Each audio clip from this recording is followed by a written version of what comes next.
ಲೋಕರಕ್ಷಕನಾದ ಯೇಸು ಕ್ರಿಸ್ತರ ನಾಮದಲ್ಲಿ ನಿಮ್ಮೆಲ್ಲರಿಗೆ ನನ್ನ ಹೃದಯಪೂರ್ವಕದಿಂದ ವಂದನೆಗಳನ್ನು ತಿಳಿಸ್ತಾ ಇದ್ದೀನಿ. ಪ್ರಿಯರಾದ ದೇವರ ಮಕ್ಕಳಿರ, ಒಂದು ಪ್ರಾಮುಖ್ಯವಾದಂಥ ವಿಷಯಗಳು ಮನೋಜ್ ಕುಮಾರ್ ತಿಳಿಸ್ತಾ ಇದ್ದಾನೆ. ಕ್ರೈಸ್ತ ಸಮಾಜದಲ್ಲಿ ಅನೇಕ ಭಿನ್ನವಾದಂಥ ಬೋಧನೆಗಳು, ವಾಕ್ಯಗಳನ್ನೇ ತೋರಿಸಿ ದೇವರಿಂದ ದೂರ ಮಾಡುವಂಥದ್ದು. ದೇವರಿಂದ ದೂರ ಆದರೆ ಸೈತಾನನಿಗೆ ಹತ್ತಿರ ಆಗ್ತೀವಿ. ನಾವು ಸೈತಾನನಿಗೆ ಹತ್ತಿರ ಆಗ್ತಾ ಇದ್ದೀವಿ ಎನ್ನುವಂಥ ಸಂಗತಿ ನಮಗೆ ಅರ್ಥ ಆಗದೆ ಮಾಯ ಮಾಡುವಂಥದ್ದು. ಅಂಥ ಬೋಧನೆ ಪ್ರಪಂಚ ದೇಶದಲ್ಲಿ ನಡೀತಾ ಇದೆ. ಈ ಕೊನೆ ದಿನಗಳಲ್ಲಿ ಇದ್ದಂಥ ನಾವು ಜಾಗ್ರತೆ ಪಡದೆ ಹೋದರೆ ನಮ್ಮ ಆತ್ಮಗಳು, ಅಂದರೆ ನಾವು ತಂದೆಯ ಬಳಿಗೆ ಸೇರೋದಿಲ್ಲ, ಯಾತನೆ ಪಡುವಂಥ ಸ್ಥಳಕ್ಕೆ ಸೇರಬೇಕಾಗತ್ತೆ. ಅದಕ್ಕೆ ಪರಿಶೋಧನೆ ಎನ್ನುವಂಥದ್ದು ಬಹಳ ಪ್ರಾಮುಖ್ಯವಾದದ್ದು. ದೇವರ ನಾಮಕ್ಕೆ ಸ್ತೋತ್ರವಾಗಲಿ. ಚೆನ್ನಾಗಿ ಕೇಳಿ, ಚೆನ್ನಾಗಿ ಸ್ಟಡಿ ಮಾಡಿ, ಒಳ್ಳೆ ಪರಿಶೋಧನೆ ಮಾಡಿ, ವಾಕ್ಯದ ಪ್ರಕಾರ ಜೀವಿಸಿ. ಶಿಲುಬೆಯ ಮೇಲೆ ನುಡಿದ 5ನೇ ಮಾತು, ಅಂದರೆ 1ನೇ ಮಾತು, 2ನೇ ಮಾತು, 3ನೇ ಮಾತು, ಆಲ್ರೆಡಿ 4ನೇ ಮಾತಿನವರೆಗೆ ಯೂಟ್ಯೂಬ್ನಲ್ಲಿ ಅಪ್ಲೋಡ್ ಮಾಡಿದ್ದೇವೆ. ಇವತ್ತು 5ನೇ ಮಾತು ಬಗ್ಗೆ ಮಾತನಾಡ್ತಾ ಇದ್ದೀನಿ. ಹೇಳುವಂಥ ಅಂಶವನ್ನು ಗಮನಿಸಿರಿ. ಕ್ರಿಸ್ತನು ಶಿಲುಬೆಯ ಮೇಲೆ ನುಡಿದ 5ನೇ ಮಾತು ನನಗೆ ನೀರಡಿಕೆಯಾಗಿದೆ ಅಂತ ಹೇಳಿದ್ದಾರೆ. ಈ ವಚನವನ್ನು ಒಂದು ಸಾರಿ ಓದೋಣ. ಯೋಹಾನನು ಬರೆದ ಸುವಾರ್ತೆ 19ನೇ ಅಧ್ಯಾಯ 28ನೇ ವಚನ. ಯೋಹಾನನು ಬರೆದ ಸುವಾರ್ತೆ 19ನೇ ಅಧ್ಯಾಯ 28ನೇ ವಚನವನ್ನು. ಇದಾದ ಮೇಲೆ ಯೇಸು, ಈಗ ಎಲ್ಲ ತೀರಿತು ಎಂದು ತಿಳಿದು ಶಾಸ್ತ್ರದ ಮಾತು ನೆರವೇರುವಂತೆ ನನಗೆ ನೀರಡಿಕೆ ಆಗಿದೆ ಅಂದನು. ಅಲ್ಲಿ ಹುಳಿರಸ ತುಂಬಿದ ಗಡಿಗೆ ಇಟ್ಟಿರಲಾಗಿ, ಅವರು ಸ್ಪಂಜನ್ನು ಹುಳಿರಸದಿಂದ ತುಂಬಿಸಿ ಹಿಸೋಪ್ ಗಿಡದ ಕೋಲಿಗೆ ಸಿಕ್ಕಿಸಿ ಆತನ ಬಾಯಿಗೆ ಮುಟ್ಟಿಸಿದರು. ಯೇಸು ಆ ಹುಳಿರಸವನ್ನು ತಕ್ಕೊಂಡ ಮೇಲೆ ತೀರಿತು ಎಂದು ಹೇಳಿ ತಲೆಬಾಗಿಸಿ ಆತ್ಮವನ್ನು ಒಪ್ಪಿಸಿಕೊಟ್ಟನು. ಇಲ್ಲಿ ನಾವು 28ನೇ ವಚನದಲ್ಲಿ ಇದ್ದಂಥ ವಿಷಯವನ್ನು ಅರ್ಥ ಮಾಡ್ಕೊಳ್ತಾ ಇದ್ದೀವಿ. ನನಗೆ ನೀರಡಿಕೆಯಾಗಿದೆ. ನೋಡಿ ಪ್ರಿಯರಾದ ದೇವರ ಮಕ್ಕಳಿರ, ಯೇಸು ಕ್ರಿಸ್ತರು ಸುವಾರ್ತೆ ಮಾಡುವಂಥ ಸಮಯದಲ್ಲಿ ಅವರು ಮಾಡಿರುವಂಥ ಅದ್ಭುತಗಳು ಒಂದಲ್ಲ ಎರಡಲ್ಲ, ಅನೇಕ ಅದ್ಭುತಗಳು. ಆತನು ಮಾಡಿರುವಂಥ ಕ್ರಿಯೆಗಳ ಬಗ್ಗೆ ಒಂದು ವೇಳೆ ಬಿಡಿಸಿ ಬರಿಬೇಕಾದರೆ ಭೂಲೋಕದಲ್ಲಿ ಗ್ರಂಥಗಳು ಸಾಕಾಗಲ್ಲ ಅಂಥೇಳಿ ಯೋಹಾನನು ಬರಿತಾನೆ. ಒಂದು ವೇಳೆ ನಾನು ಯೇಸು ಪ್ರಭು ಮಾಡಿರುವಂಥ ಕಾರ್ಯಕ್ರಮಗಳನ್ನು ನಾನು ಬಿಡಿಸ್ಕೊಂಡು ಬಂದು ಬರಿಬೇಕಾದ್ರೆ ಭೂಲೋಕದಲ್ಲಿ ಪುಸ್ತಕಗಳು ಸಾಕಾಗಲ್ಲ ಅಂತ ಹೇಳ್ತಾರೆ. ಅಷ್ಟೊಂದು ವಿಷಯಗಳಿದೆಯಾ ಅಂತ ನೋಡುವಾಗ, ಪ್ರಿಯರಾದ ದೇವರ ಮಕ್ಕಳಿರ, ಅಷ್ಟೊಂದು ಕಾರ್ಯಕ್ರಮಗಳಿದೆ. ಮಾತಿನಲ್ಲಾಗಿರ್ಬೋದು, ಕ್ರಿಯೆಯಲ್ಲಿ ಆಗಿರ್ಬೋದು, ಇವೆಲ್ಲ ಅದ್ಭುತ ರೀ. ಅಷ್ಟಕ್ಕೆ ಪ್ರಿಯರೇ ಗಮನಿಸ್ರಿ, ಒಂದು ಸಮಯ ಬರುತ್ತೆ ಸುವಾರ್ತೆ ಮಾಡಿರುವಂಥ ಸಮಯ. ಆ ಸಮಯದಲ್ಲಿ 3 ದಿನ ತನಕ ವಾಕ್ಯ ಹೇಳ್ತಾ ಇರ್ತಾರೆ. 1 ದಿನ ಅಲ್ಲ, 1 ಗಂಟೆ ಅಲ್ಲ, 2 ಗಂಟೆ ಅಲ್ಲ, 3 ದಿನ ಕಂಟಿನ್ಯೂ ಆಗಿ 3 ದಿನ ವಾಕ್ಯ ಹೇಳುವಾಗ ಅವರು ಕೂಡ ಕೇಳ್ತಾ ಇರ್ತಾರೆ. ಪ್ರಿಯರಾದ ದೇವ್ರ ಮಕ್ಕಳಿಗೆ ಗಮನಿಸಬೇಕು, 3 ದಿನ ನಾವು ಹೇಳ್ತಾ ಇದ್ರು ನೀವು ಕೇಳೋದಕ್ಕೆ ನಮ್ಗೆ ಏನಾದರೂ ತಾಳ್ಮೆ ಇದೆ? ಹೇಳೋರಿಗೆ ತಾಳ್ಮೆ ಇದೆ, ಕೇಳೋರಿಗೆ ತಾಳ್ಮೆ ಇದೆಯಾ? ನಮಗೇನಾದರೂ ತಾಳ್ಮೆ ಇದೆಯಾ ಅಂತ ನೋಡುವಾಗ ನಮ್ಮ ದೇಹಕ್ಕೆ ಅವಾಗವಾಗ ಏನಾಗಬೇಕು? ಟೀ ಕೊಡಬೇಕು, ಊಟ ಕೊಡಬೇಕು, ರೆಸ್ಟ್ ಕೊಡಬೇಕು, ಆಮೇಲೆ 1 ಗಂಟೆ ವಾಕ್ಯ ಹೇಳಬೇಕು, ಮತ್ತು 1 ಗಂಟೆ ಈ ಥರ ಇದ್ರೇ ಸ್ವಲ್ಪ ಕೇಳೋದಕ್ಕಿಷ್ಟ. ಆದರೆ 3 ದಿನ ಏನ್ರಿ ಪ್ರಿಯರಾದ ದೇವ್ರ ಮಕ್ಕಳಿರ ಕಂಟಿನ್ಯೂ ಆಗಿ ಯೇಸು ಸ್ವಾಮಿ ಮಾತಾಡುವಂಥ ಮಾತುಗಳು ಕೇಳ್ತಾ ಇದ್ದಾರೆ. ಅವ್ರಿಗೆ ಊಟದ ಧ್ಯಾನ ಇಲ್ವ ಅಂತ ನೋಡುವಾಗ ಊಟದ ಧ್ಯಾನ ಕೂಡ ಹೋಗಿದೆ. ಆಮೇಲೆ ಮುಗಿಸಿ ಇನ್ನು ಬೇರೆ ಕಡೆ ಹೋಗ್ಬೇಕು ನಾನು ಅಂತ ಹೇಳಿದಾಗ ಆವಾಗ ಇವರು 3 ದಿನ ಆಯ್ತು ಇಲ್ಲೇ ಇದ್ದಾರಲ್ಲ, ಊಟ ಮಾಡಿಲ್ಲ ಅಂತೇಳಿ ಅವರೆಲ್ಲರಿಗೆ ಈ ಅರಣ್ಯದಲ್ಲಿ ಊಟವನ್ನು ಕೊಡ್ತಾರೆ. ಊಟ ಎಲ್ಲಿಂದ ತಂದು ಕೊಡ್ತಾರೆ? ಅರಣ್ಯದಲ್ಲಿ ಅಡುಗೆ ಮಾಡೋರು ಯಾರಾದ್ರೆ ಅಡುಗೆ ಭಟ್ರಿದ್ದಾರ? ಅಡುಗೆ ಭಟ್ರು ಇಲ್ಲಿ ಇವಾಗ ನೋಡಿ ಪ್ರಿಯರ ದೇವ್ರ ಮಕ್ಕಳಿರ, ಒಂದು 50 ಜನ 100 ಜನ ಬರ್ತಾರಂದರೆ ಮುಂಚಿತವಾಗಿ ಪ್ಲ್ಯಾನ್ ಮಾಡ್ಕೊಳ್ತೀವಿ ನಾವು. ಬೆಳಿಗ್ಗೆ ಟಿಫಿನ್ ಮಾಡಬೇಕು, ಮಧ್ಯಾಹ್ನ ಊಟ ತಯಾರು ಮಾಡಬೇಕು, ಒಬ್ಬರು ಅಡುಗೆ ಭಟ್ರನ್ನ ರೆಡಿ ಮಾಡಿಕೊಂಡು ಅದಕ್ಕೆ ವ್ಯವಸ್ಥೆ ಎಲ್ಲ ಮಾಡಿ ಒಂದು 4 ಜನನ ವ್ಯವಸ್ಥೆ ಮಾಡಿ ಮುಂಚಿತವಾಗಿ ಪ್ಲ್ಯಾನ್ ನಡೆಯುತ್ತೆ. ಅವಾಗ ಹಾಗಲ್ವಲ್ಲ, ಅರಣ್ಯದಲ್ಲಿದ್ದಾರಲ್ಲಿ. ಮತ್ತು ಏನು ಮಾಡಬೇಕು ಅಂದಾಗ ಶಿಷ್ಯರಿಗೆ ಹೇಳ್ತಾರೆ, ಇವರು ಎಲ್ಲರಿಗೂ ಊಟ ನೀವೇ ಬಳಸಬೇಕು. ಎಷ್ಟು ಜನಕ್ಕೆ ಎಲ್ಲಿ ತರಬೇಕು ಪ್ರಭುವೇ ಅಂದಾಗ, ಸರಿ ಏನಿದೆ ಅಂತ ಒಂದು 2 ರೊಟ್ಟಿ ಒಂದು 5 ಮೀನುಗಳಿದೆ ಅಂದರೆ ತೊಗೊಂಡು ಬನ್ನಿ ಅಂದಾಗ ಪ್ರಾರ್ಥನೆ ಮಾಡಿದಾಗ ಸುಮಾರು ಸಾವಿರಾನುಗಟ್ಟಲೆ ಜನ ಅವರೆಲ್ಲರಿಗೂ ಹೊಟ್ಟೆ ತುಂಬ ಊಟ ಮಾಡ್ತಾರೆ. ಪ್ರಿಯ, ಹೊಟ್ಟೆ ತುಂಬ ಊಟ ಕೊಟ್ಟಂಥ ಪ್ರಭು. ಅರ್ಥ ಆಯ್ತಾ? ಅಂದರೆ ಎಲ್ಲರಿಗೂ ಹೊಟ್ಟೆ ತುಂಬ ಸಾವಿರಾನುಗಟ್ಟಲೆ ಜನರಿಗೆ ಹೊಟ್ಟೆ ತುಂಬ ಊಟ ಕೊಟ್ಟಿರುವಂಥ ಪ್ರಭು ಕೊನೆಯದಾಗಿ ಸಿಲುಬೆ ಮರಣ ಹೊಂದುವಂತಹ ಸಮಯದಲ್ಲಿ ನನಗೆ ನೀರಡಿಕೆ ಆಗಿದೆ ಅಂತ ಹೇಳ್ತಾರೆ ಪ್ರಿಯರು. ಮರಣ ಹೊಂದುವಂಥ ಸಮಯದಲ್ಲಿ ನನಗೆ ನೀರಡಿಕೆ ಆಗಿದೆ ಅಂತ. ಅವರ ಜೀವಿತ ಕಾಲದಲ್ಲಿ ನೋಡುವಾಗ ಅನೇಕ ಅದ್ಭುತಗಳು, ಒಂದಲ್ಲ ಎರಡಲ್ಲ, ಅನೇಕ ಅದ್ಭುತಗಳನ್ನು ಮಾಡಿರುವಂಥ ಪ್ರಭು ಆ ಒಂದು ಸಂದರ್ಭ ಬಂದಾಗ ನನಗೆ ನೀರಡಿಕೆ ಆಗಿದೆ ಅಂತ. ಏನು ನೀರು ಕೊಡಬೇಕಾ ಆತನಿಗೆ? ಏನು ನೀರು? ನಾವು ಕುಡಿಯುವಂಥ ನೀರಾ? ನಾವು ಕುಡಿಯುವಂಥ ನೀರು ಬೇಕಾ ಅಥವಾ ಬೇರೆ ನೀರು? ಬೇರೆ ನೀರು ಏನಿದೆ? ಆತ್ಮಿಕವಾದಂಥ ನೀರ? ಆತ್ಮಿಕವಾದಂಥ ನೀರು ಬಗ್ಗೆ ಎಷ್ಟು ಅದ್ಭುತವಾಗಿ ಹೇಳಿದ್ದಾರೆ ಒಂದು ಸಾರಿ ಗಮನಿಸೋಣ. ಯೋಹಾನನು ಬರೆದ ಸುವಾರ್ತೆ 4ನೇ ಅಧ್ಯಾಯ 13ನೇ ವಚನ ನೋಡಿ. ಯೋಹಾನನು ಬರೆದ ಸುವಾರ್ತೆ 4ನೇ ಅಧ್ಯಾಯ 13ನೇ ವಚನ. ಯೋಹಾನನು ಬರೆದ ಸುವಾರ್ತೆ, ಎಲ್ಲರೂ ತೆಗಿರಿ, 4ನೇ ಅಧ್ಯಾಯ 13ನೇ ವಚನ 14ನೇ ವಚನ. ಯೇಸು ಆಕೆಗೆ, ಈ ನೀರನ್ನು ಕುಡಿಯುವವರೆಲ್ಲರಿಗೆ ತಿರುಗಿ ನೀರಡಿಕೆಯಾಗುವುದು. ನಾನು ಕೊಡುವ ನೀರನ್ನು ಕುಡಿದವನಿಗೆ ಎಂದಿಗೂ ನೀರಡಿಕೆಯಾಗುವುದಿಲ್ಲ.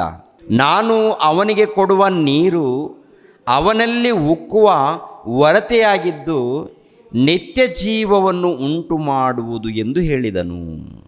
ನಾನು ಕೊಡುವಂಥ ನೀರಿದೆಯಲ್ಲ, ನಾನು ಕೊಡುವಂಥ ನೀರನ್ನು ಕುಡಿದವರಿಗೆ ಅವನಲ್ಲಿ ಉಕ್ಕುವ ಹೊರತೆಯಾಗಿದ್ದು ನಿತ್ಯ ಜೀವವನ್ನು ಉಂಟು ಮಾಡುವುದು ಅಂತ ಹೇಳ್ತಾರೆ. ಈ ಸಮಾಜದಲ್ಲಿ ನೀವು ಕುಡಿತಾ ಇದ್ದೀರಲ್ಲ, ಈ ನೀರಿದೆಯಲ್ಲ, ಈ ನೀರು ಕುಡಿದ್ರೆ ಮತ್ತೆ ನಿಮ್ಗೆ ಏನಾಗುತ್ತೆ? ದಾಹವಾಗುತ್ತೆ, ಮತ್ತೆ ನಿಮಗೆ ನೀರಡಿಕೆ ಆಗುತ್ತೆ. ಎಷ್ಟು ಸಾರಿ ಕುಡಿದ್ರು, ಬೆಳಗ್ಗೆ ಕುಡಿದ್ರು, ಮಧ್ಯಾಹ್ನ ಕುಡಿದ್ರು, ನೀವು ಎಷ್ಟು ಸಾರಿ ನೀವು ಕುಡಿದ್ರೂ ಕೂಡ ಪದೇ ಪದೇ ನಿಮಗೆ ನೀರಡಿಕೆ ಆಗುತ್ತೆ. ಆದರೆ ನಾನು ಕೊಡುವಂಥ ನೀರನ್ನು ನೀವು ಕುಡಿದ್ರೆ ನಿಮಗೆ ನೀರಡಿಕೆ ಆಗೋದಿಲ್ಲ ಅಂತ ಹೇಳ್ತಾರೆ. ಮತ್ತು ಅವ್ರು ಹೇಳಿರುವಂಥ ಮಾತು ಆಗಿನ ಕಾಲದಲ್ಲಿ ಅವ್ರಿಗೇನಾದರೂ ಅರ್ಥ ಆಗಿದೆಯಾ ಅಂತ ನೋಡುವಾಗ ಅರ್ಥ ಆಗಲಿಲ್ಲ. ಹೋಗಲಿ, ಈಗಿನ ಕಾಲದಲ್ಲಿ ನಮಗೇನಾದರೂ ಅರ್ಥ ಆಗಿದೆಯಾ ಅಂತ ನೋಡುವಾಗ ನಮಗೂ ಕೂಡ ಅರ್ಥ ಆಗಿಲ್ಲ. ಅರ್ಥ ಮಾಡಿಕೊಳ್ಳೋರು ಯಾರಾದರೂ ಇದ್ದಾರಂತ ನೋಡುವಾಗ ಅರ್ಥ ಮಾಡಿಕೊಳ್ಳೋರು ಬಹಳ ಕಡಿಮೆ. ಅಲ್ಲೊಬ್ಬರು ಇಲ್ಲೊಬ್ಬರು ಕೇಳ್ತಾರೆ ಚೆನ್ನಾಗಿದೆ ಅಂಥೇಳಿ ಮಾರ್ಕ್ಗಳನ್ನು ಹಾಕಿ ಹೊರಟು ಹೋಗೋದು. ದೇವರಿಗೆ ಬೇಕಾದದ್ದು ಪಾಲಿಸೋರು ಬೇಕು. ಆ ತಂದೆಯಾದ ದೇವರಿಗೆ ಬೇಕಾದದ್ದು ಏನು ಬೇಕು? ಪಾಲಿಸುವವರು ಬೇಕು. ಕೇಳಬೇಕು, ಧ್ಯಾನಿಸಬೇಕು, ಪಾಲಿಸಬೇಕು. ಪಾಲಿಸದೆ ಹೋದರೆ ನೀನು ಎಷ್ಟು ಸಾರಿ ಕೇಳಿದ್ರೂ ಕೂಡ ಪ್ರಯೋಜನ ಏನಿದೆ? ಇಲ್ಲಿ ಯೇಸು ಪ್ರಭು ಹೇಳಿರುವಂಥ ಮಾತನ್ನು ಪ್ರಿಯರಾದ ದೇವ್ರ ಮಕ್ಕಳಿರ ಆಲೋಚನೆ ಮಾಡಿ. ಈ ನೀರನ್ನು ಕುಡಿಯೋರೆಲ್ಲರಿಗೆ ತಿರುಗಿ ನೀರಡಿಕೆಯಾಗುವುದು. ನಾನು ಕೊಡುವ ನೀರನ್ನು ಕುಡಿದವನಿಗೆ ಎಂದಿಗೂ ನೀರಡಿಕೆಯಾಗುವುದಿಲ್ಲ. ನಾನು ಅವನಿಗೆ ಕೊಡುವ ನೀರು ಅವನಲ್ಲಿ ಉಕ್ಕುವ ಹೊರತೆಯಾಗಿದ್ದು ನಿತ್ಯ ಜೀವವನ್ನು ಉಂಟು ಮಾಡುವುದು ಎಂದು ಹೇಳಿದನು. ಆ ಹೆಂಗಸು ನೋಡಿ ಏನು ಹೇಳ್ತಾ ಇದ್ದಾಳೆ? 15 ಎಂದು ಹೇಳಿದನು. ಆ ಹೆಂಗಸು, ಅಯ್ಯ, ನನಗೆ ಆ ನೀರನ್ನು ಕೊಟ್ಟರೆ ಇನ್ನು ಮೇಲೆ ನನಗೆ ನೀರಡಿಕೆಯಾಗಲಿಕ್ಕಿಲ್ಲ. ನೀರು ಸೇದುವುದಕ್ಕೆ ಇಷ್ಟು ದೂರ ಬರಬೇಕಾದದ್ದು ಇರುವುದಿಲ್ಲ. ಏನಂದುಕೊಂಡಿದ್ದಾಳೆ? ಅಯ್ಯೋ ಪರವಾಗಿಲ್ಲ, ಒಟ್ಟಿನಲ್ಲಿ ಒಳ್ಳೆ ನೀರು ಕೊಡ್ತಾ ಇದ್ದೀರಾ, ಕೊಟ್ಬಿಡಿ ಬೇಗ ಅಯ್ಯ, ಯಾಕೆಂದರೆ ನಾನು ಇಲ್ಲಿ ಬಂದು ನೀರು ಸೇದಬೇಕಲ್ಲ. ಸುಮಾರು ವರ್ಷಗಳ ಹಿಂದೆ ಪ್ರಿಯರ ದೇವ್ರ ಮಕ್ಕಳಿರ ನಮ್ಮ ಊರಲ್ಲಿ ನೋಡುವಾಗ ಉಪ್ಪು ನೀರು ಬೋರ್ ಇರುತ್ತೆ, ಬೋರು ಒಂದು ಏರಿಯಾಕ್ಕೆ ಒಂದು ಬೋರ್ ಹಾಕಿರ್ತಾರೆ. ಈ ಅಧಿಕಾರಿಗಳು ಏನು ಮಾಡಿರ್ತಾರೆ ಅಂದರೆ, ಒಂದು ಏರಿಯಾಕ್ಕೆ ಒಂದೊಂದು ಬೋರ್ ಇರುತ್ತೆ. ಆ ಬೋರ್ ನೀರು ತೊಗೊಳ್ಳೋದಕ್ಕೆ ಅಂದರೆ ಮನೆಯಲ್ಲಿ ಬಳಸ್ಕೊಳ್ಳೋದಕ್ಕೆ ಕ್ಯೂ ನಿಂತ್ಕೊಳ್ಳುವಂಥದ್ದು. ಎಷ್ಟು ಕ್ಯೂ ಇರುತ್ತಂತ ನೋಡುವಾಗ ಸುಮಾರು ಒಂದು 50 ಜನ ಕ್ಯೂ ಇರ್ತಾರೆ. ಒಂದು ಬಿಂದಿಗೆಗೋಸ್ಕರ 50 ಮಂದಿ ಕ್ಯೂ ಆದಮೇಲೆ ಅದು ಮತ್ತು ಹೊಡಿಬೇಕು. ಅದು ಕೂಡ ಹೆಂಗಿರುತ್ತೆ, ತುಂಬ ಟೈಟ್ ಇರುತ್ತೆ, ಹೊಡೆದ್ರೂ ಕೂಡ ನೀರೇ ಬರಲ್ಲ, ಅಂಥ ಪರಿಸ್ಥಿತಿ. ಇನ್ನೂ ಸುಮಾರು ವರ್ಷಗಳ ಹಿಂದೆ ಹೋದರೆ ಹೆಂಗಿರುತ್ತೆ, ನೀರಿನಾದ್ರೂ ಅನುಕೂಲ ಇದೆ ಅಂತ ನೋಡುವಾಗ ಅಲ್ಲೆಲ್ಲಿ ಬಾವಿಗಳನ್ನು ತೋಡಿರ್ತಾರೆ, ಆ ಬಾವಿನ ಸೇದಬೇಕಾಗುತ್ತೆ. ಇಲ್ಲಿ ನೋಡಿ, ಯೇಸು ಪ್ರಭು ಕೂಡ ಹೋದಾಗ ಆ ಸ್ತ್ರೀ ಇದ್ದಾಳಲ್ಲ, ಸಾಮರ್ಯದ ಸ್ತ್ರೀಯಳು ನೀರು ಸೇದೋದಕ್ಕೆ ಬಂದಿದ್ದಾಳೆ. ಅದೇ ಸಂದರ್ಭದಲ್ಲಿ ಯೇಸು ಪ್ರಭು ಅಮ್ಮ ನೀರು ಕೊಡು ಅಂತ ಕೇಳ್ತಾನೆ. ಇವ್ರು ಹೇಳಿದ್ದು ಬೇರೆ, ಅವ್ರು ಕೇಳಿದ್ದು ಬೇರೆ. ಒಟ್ಟಿನಲ್ಲಿ ಏನಪ್ಪ ಅಂತ ನೋಡುವಾಗ ಆಶ್ಚರ್ಯ ಆಗುತ್ತೆ. ಇವರು ಯೇಸು ಪ್ರಭು ಹೇಳಿರುವಂಥ ಮಾತು ಆತ್ಮಕ್ಕೆ ಸಂಬಂಧಪಟ್ಟದ್ದು, ಆತ್ಮಿಕವಾದದ್ದು. ಈ ಆತ್ಮಿಕವಾದದ್ದು ಇಲ್ಲ ಆತ್ಮಕ್ಕೆ ಸಂಬಂಧಪಟ್ಟದ್ದು ಮಾತನಾಡಿದಾಗ ಆಕೆಗೂ ಅರ್ಥ ಆಗಿಲ್ಲ.